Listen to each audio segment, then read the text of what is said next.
রাতভর ইসরায়েল ও হিজবুল্লার মধ্যে নতুন করে সংঘর্ষ হয়েছে। একদিকে ইসরায়েল লেবাননে বিমান হামলা চালিয়েছে, অন্যদিকে ইরান সমর্থিত হিজবুল্লাহ ইসরায়েলের বিভিন্ন এলাকায় রকেট নিক্ষেপ করেছে। রকেট হামলার পর তেল আবিব সহ একাধিক স্থানে সতর্কতা জারি করা হয়।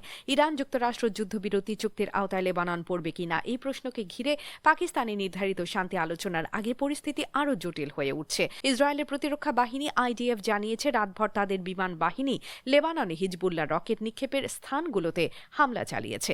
অন্যদিকে হিজবুল্লাহ দাবি করেছে তারা ইসরায়েলের বিভিন্ন এলাকায় রকেট ছুড়েছে। সংঘর্ষের এই সময়টিতে যুক্তরাষ্ট্রের প্রেসিডেন্ট ডোনাল্ড ট্রাম্পের উদ্ধৃতি দিয়ে বলা হচ্ছিল ইসরায়েল লেবাননে তাদের কার্যক্রম আরও সংযত রাখবে।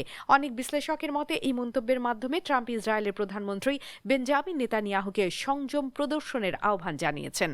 লেবাননের স্বাস্থ্য মন্ত্রণালয় জানিয়েছে বুধবার ইসরায়েলের হামলায় দেশটিতে ৩০০ জনের বেশি মানুষ নিহত হয়েছেন। পরিস্থিতি ক্রমেই ভয়াবহ হয়ে উঠছে। এদিকে ইরানের রাষ্ট্রীয় টেলিভিশন প্রেস টিভিতে সম্প্রচারিত এক প্রতিবেদনে দেশটির সর্বোচ্চ নেতা মোস্তফা খামেনিকে উদ্ধৃত করে বলা হয়েছে যুক্তরাষ্ট্র ও ইসরায়েলের হামলার জবাবে নিজের দেশ ও মিত্রদের পক্ষ থেকে প্রতিশোধ নেওয়ার অধিকার তিনি সংরক্ষণ করে রেখেছেন।